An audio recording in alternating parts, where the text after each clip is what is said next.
Ბრუნდებით პირდაპირ ეთერში განვაგრძობთ გამოშვებას ლოგისტიკა და საავტომობილო ინდუსტრია, საავტომობილო მიმართულება. Აი ამ თემაზე უკვე ჩვენს სტუმრებთან ერთად დავიწყებთ საუბარს. ესე იგი გადაცემის პარტნიორი თანაწამყვანი კომპანია იმერის დამფუძნებელი ბატონ ნიკოლოზ კიკნაძე არის ჩვენთან ერთად. მოგესალმები ნიკოლოზ. და ასევე იმერი მოტორსის თანადამფუძნებელი ალექსი ხარიტონაშვილი არის ჩვენთან გადაცემაში სტუმრად. ალექსი ასევე მოგესალმებით. დიდი მადლობა. მეგობრებო რომ იღებთ მონაწილეობას გადაცემაში. მოკლედ ესე იგი დღეს დავსვავთ საკითხს რომ აი ამ გეოპოლიტიკური დაძაბულობის ფონზე სოფლიოში და განსაკუთრებით რეგიონში შეინიშნება ტენდენცია, როდესაც აი ლოგისტიკური მომსახურება არის გაძვირებული და იგივე სახმელეთო საზღვაო და საჰაერო გადაზიდვების ნაწილშიც არის გარკვეული, ასე ვთქვათ, ცვლილებები და დღის წესრიგის ცვლილება სატარიფო კუთხით. Ну გაძვირების მიმართულებით ცხადია. თუმცა აი ამ შემთხვევაში მე მინდა რომ აი თქვენ პრიზმაში ვისაუბროთ, აი თქვენ ნაწილში რა სურათი არის, ჯერ ეგეთი აი ეს ზოგად გეოპოლიტიკური სიტუაცია დავსახოთ, ანუ აი რამდენად რთულია ეს პროცესი ექსპედიტორი კომპანიებისთვის, გადამზიდავი კომპანიებისთვის და შესაბამისად როგორ ინარჩუნებს და აქ უკვე რიტორიკულად შემომაქ ეს საკითხი, იმიტომ რომ აი თქვენი კომპანიაც მაგალითად ერთ-ერთი იშვიათი გამონაკლისია, რომელიც ინარჩუნებს იმ პარიტეტს სატარიფო ნაწილშიც, მათ შორის და ლოგისტიკურ ნაწილშიც, რომელიც აქამდე იყო მოქნილი და ხელსაყრელი რეალურად პარტნიორისთვის. დავიწყოთ ზოგადი მიმოხილვით და გადავიდეთ მერე უკვე თქვენი კომპანიის პოზიციონირებაზე. ნიკოლოზ გისმენთ. გამარჯობათ პირველ რიგში მოგესალმებით. რა მინდა ვახსენო რა ეხ ჩვენ ძირითადად ვართ ჩინურ ბაზარზე დამოკიდებული და გარკვეულწილად და ცენტრალური ჩინეთი არის სიენი და იქიდან ვაკეთებ ჩვენ ყველაფერს შესყიდვას იქნება თუ ლოგისტიკა იქნება. ამ ეტაპზე ჩვენ როგორც კომპანიას არანაირი შეფერხება არ გვექნება არც ლოგისტიკური მხრივ და არც მანქანების მხრივ. არსებობდა რაღაცა გარკვეული ნაწილის ესე რო თქვა შეშფოთება ვისგანაც აი წამოვიდა შეკვეთები და შემდეგ დაპაუზდნენ, მაგრამ ეხლა მინდა ყველა დავარწმუნო რომ ამ ეტაპზე ჩვენ როგორც იმერი მოტორსის დამფუძნებლები არანაირი შეფერხება და პრობლემა არ ექნება არც მანქანების კუთხით და არც ლოგისტიკური მხრივ. ლოგისტიკას რაც შეეხება ჩვენ ლოგისტიკა გვაქვს მანქანების მხრივ სარკინიგზო, რომელიც ვახსენებ რომ ცენტრალური ჩინეთიდან მოდის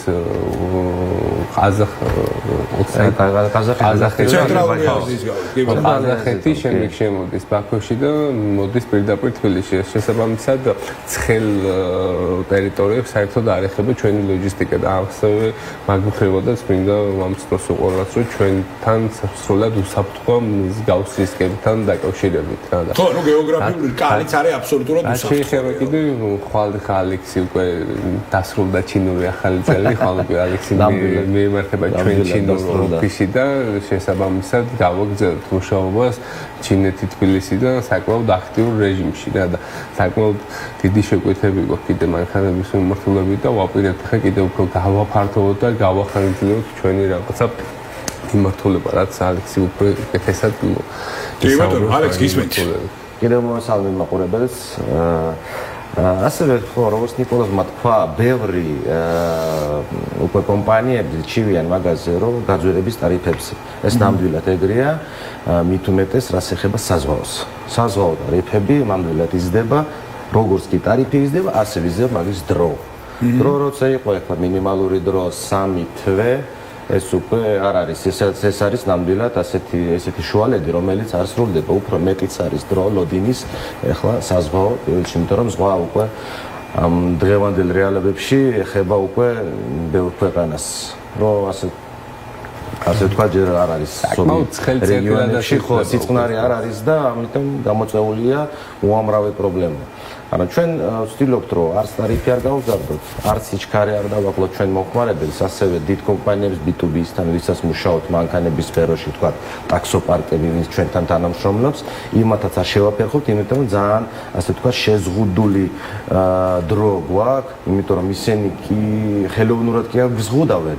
ისინი გვეუბნებიან რომ აი ეს პერიოდი რომ სადაც შეგვიძლია თქვა ეს 20 დღე თუ 25 დღე ნამდვილად დაგელოდოთ, რომ ტაქსოპარკი მთლიანად ამ შეცვლის მომენტებში არ შევაჩეროთ და ჩვენ უნდა კონტრაქტების და ხელშეკრულების მიხედვით უნდა ეს დაუსვათ ეს დროები ყველაფერი ისე რომ ბიზნესის არ შეუფერხდეს იმ ადამიანს რომელიც აგრძელებს უკვე ვცდილობთ ამ თბილისის ან საქართველოს მასშტაბით მუშაობას. ისე აი მოლოდინები როგორი გაქვთ ალექს? ანუ აი ახლო მომავალში, ნუ ეხა იმედია რომ ეს კონფლიქტი მალე ჩაწყნარდება რეგიონში და მათ შორის სატარიფო ნაწილის დაუბრუნდება იმ კალაპოტს, მაგრამ აი ნეგატიური სცენარის განვითარების შემთხვევაში აი რა მოლოდინები გაქვთ და ჯერ ეგეთ ძალიან მაგარია, როდესაც არსებობს ქართული კომპანია, რომელიც ინარჩუნებს ამ სატარიფო თემას, მაგრამ აი მაინტერესებს ხვალდაზე აი რა როგორ უყურებთ არსებული ტენდენციების განვითარების პერსპექტივას. Ну, რა თქმა უნდა, პირველ რიგში გაძვირება იქნება ყველა სფეროში. აი გაძვირება იქნება, გინდა ლოგისტიკა იქნება, გინდა მანქანის ფასი იქნება, ეს მე ველოდები მაგ გაძვირებას. ჩვენთან შიდა ბაზრობაზეც გაძვირებასაც ველოდები ავტომობილების ისეც და არა მარტო გარე ქვეყნების მოვლენებია შიდა ქვეყანაში ჩვენ რაც აგვაქვს ახალი რეგულაციები და ასე შემდეგ. ესეც მოქმედებს, ისიც მოქმედებს და ახლა აი ძალიან ნეგატიურად ასე ვთქვათ არ მგონია რომ რაღაცა ისეთი სასწაული მოხდება, მე მგონი ეს ყველაფერი უნდა შეჩერდეს. თუმცა არ ხდება კაი ამბები ირგვლივ. მაგრამ ჯერჯერობით ეს ეფერხება ბიზნესებს. ჯერჯერობით აფერხებს ბიზნესებს.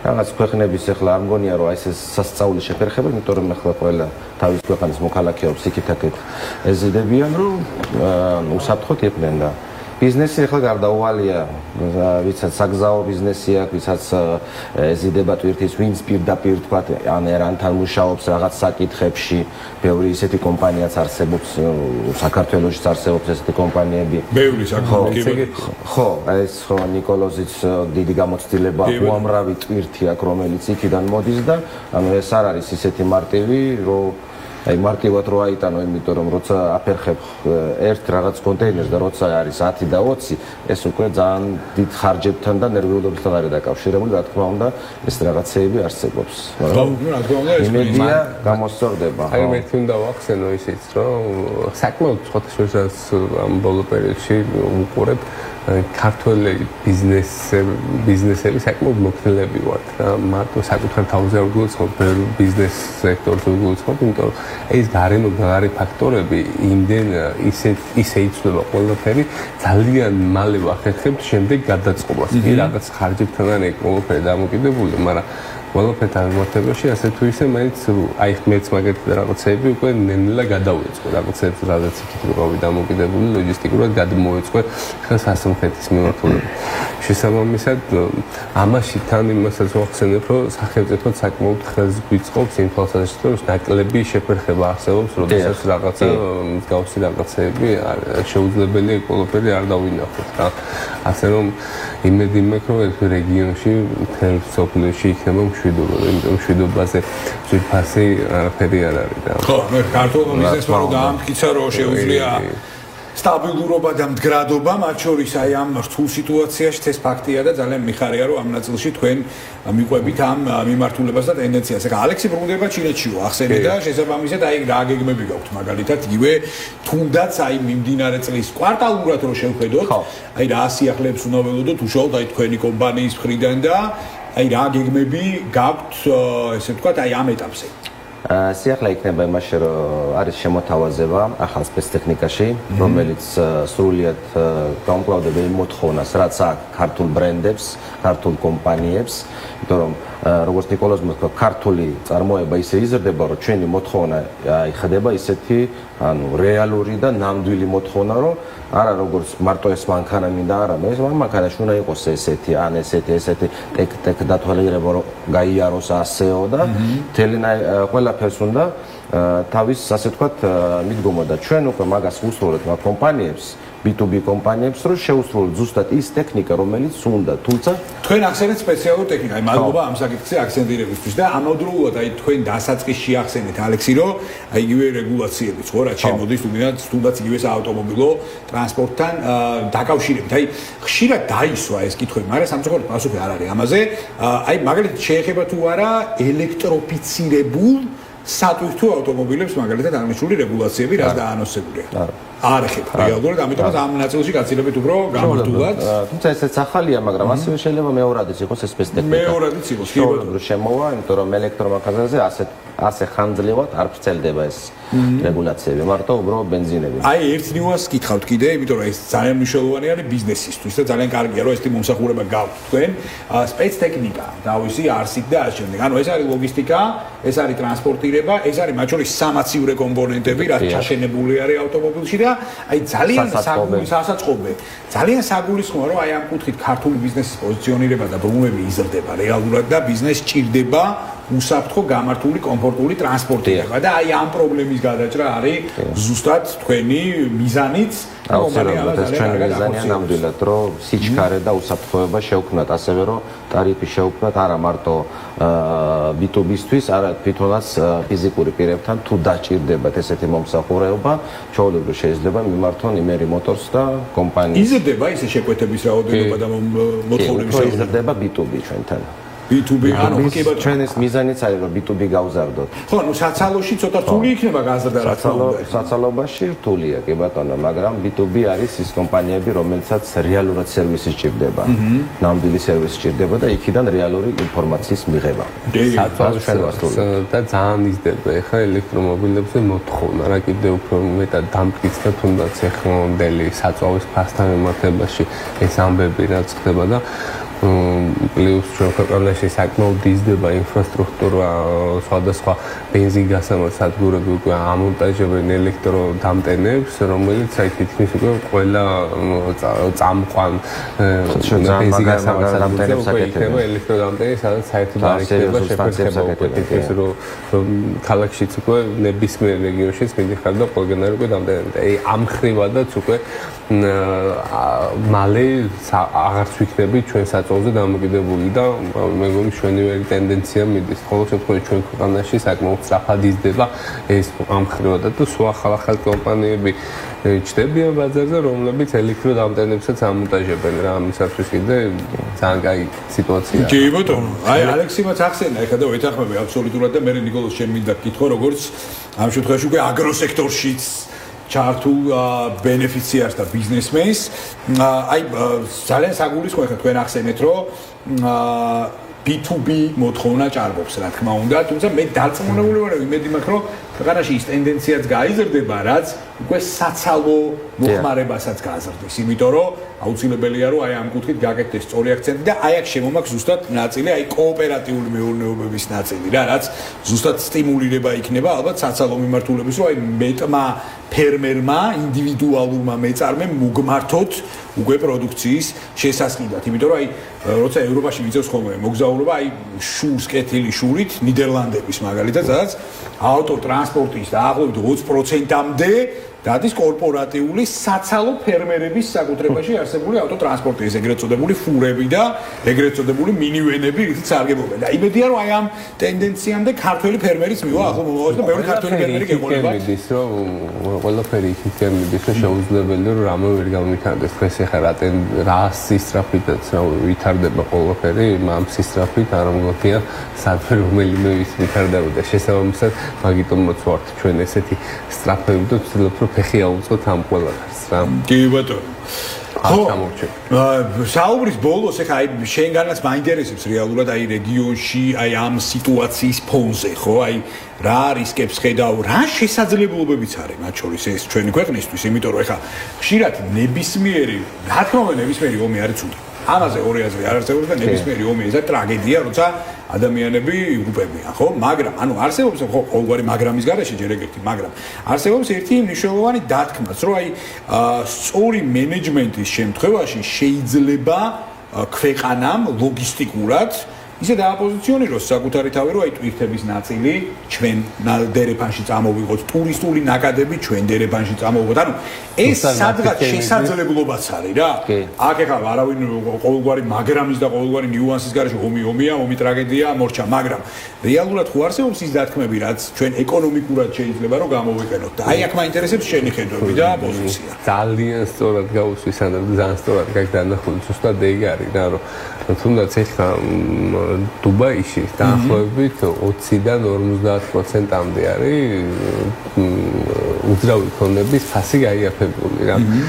შესაბამისად ის მომენტი რომ ხა ჩვენთან ყველამ ვიცით არ ჩამოვარდება დღეს თბილისის ფასები დუბაის ფასებს უძრავი ქონებასთან დაკავშირებით შესაბამისად ეს ყველაფერი საიდან გამომდინარეობს იქიდან რომ სტაბილურობა, მშვიდობა და როდესაც სტაბილურობა და სტაბილური ბიზნესის განვითარების სექტორი მოთხოვნა არ აიაფებს პროდუქტს. ეგ საკმაოდ ისეთი ისა მოთხოვნა ზრდის პროდუქტის ფასს რა ბიზნესის ეს დაუწერელი ერთგვარი კანონია, იმიტომ როგორ შეიძლება რაღაცა რომ ბევრი იყიდება ის გაიაფებს. ანუ ეს მე ამ შემთხვევაში მაქვს ზუსტად მსგავს რაღაცებს, აი როდესაც უძრავი ქონების ბაზე და მიწებზე მაქვს საუბარი. შესაბამისად როცა ხა სწორად ახსენე, ეს ბევრ ტურისტებს მოიზიდავს, იმიტომ რომ 7 რეგიონი ზუსტად ტურიზმისთვისაც გამართლებულს ნიშნავს. არა მარტო ტურიზმი, იმიტომ რომ აგროსექტორი იქნება თუ ჰორეკა სექტორი, ნებისმიერი სექტორისთვის აქეთ ძალიან მოიზიდება ჩემი აზრით. აი ამ ტურბულენციის ფესტივალებიც თან შემდეგ რამდენიმე თვეში ისეთი ფესტივალებია დაგეგმილი, რაც სოფლიო მასშტაბის ფესტივალებია და დაგეგმილი შესაბამისად იგივენაირად ბაშე ეს ერთ-ერთი ფესტივალი რომელიც ტარდება ეხლა მთაწმინდაზე კენიო მიუზიკი საზღვარგარეთით რამდენი ბილეთიც უნდა გაყიდულიყო უკვე sold out-ია იქ გაიყიდა იმიტომ რომ ჩემი მეგობარი აკეთებს მაგას წინაზე ისაუბრე მაგ ივენტთან დაკავშირებით გიორგი კუშინოვი და აი როგორც ფოტოშოს გუშევესაუბრე და sold out-ია უკვე უცხოელებისზე რამდენი ბილეთიც აქვს დაშვებული და შესაბამისად ძალიან ბევრი ტურისტის ჩამოვიდა ხო და აი ამ ოპტიმისტურ ნოტაზე მიუხედავად რა თუ რამე ოპტიმიზმი შეიძლება ვიპოვოთ ამ რეგიონში არსებული სიტუაციის ფონზე, აი ოპტიმიზმი ეს არის ზუსტად რომ აი სწორი მენეჯმენტი გვმართებს და სწორი ხედვები გვმართებს და ძალიან დიდ ამ საინტერესო პასუხისთვის, ძალიან დიდ ამ საინტერესო საუბრისთვის. ესე იგი ნიკოლოზი ამ კვირაში მიემგზავრება ამერიკის შეერთებულ შტატებში, იქიდან გვექნება ძალიან საინტერესო პირდაპირ ჩართვები და ასევე ალექსი მიემგზავრება ჩინეთის სახალხო კონტენტი ჩინეთიდან, მალე ასევე გვექნება ძალიან საინტერესო მოკლედ, ჩვენი განაცემა როგორც ხედავთ, აპოლიტიკურად ორივე პოლუსია რა, ანუ ამერიკის შეერთებული შტატები, ჩინეთიც არ გვიქმნის ეს არანაირ ბარიერის დაბრკოლებას პირიქით. ალბათონებო და ბატონებო, ეს არის ჩვენი მთავარი რეგლამენტის და მიზანიც, რომ შემოვიტანოთ მეტი პოზიტივი ქართულ ბიზნესში და ვესაუბროთ ქართულ ბიზნეს პოზიტიურ ენაზე. მადლობა თქვენ მეგობრებო და გისურვებთ გულებს წარმატებებს.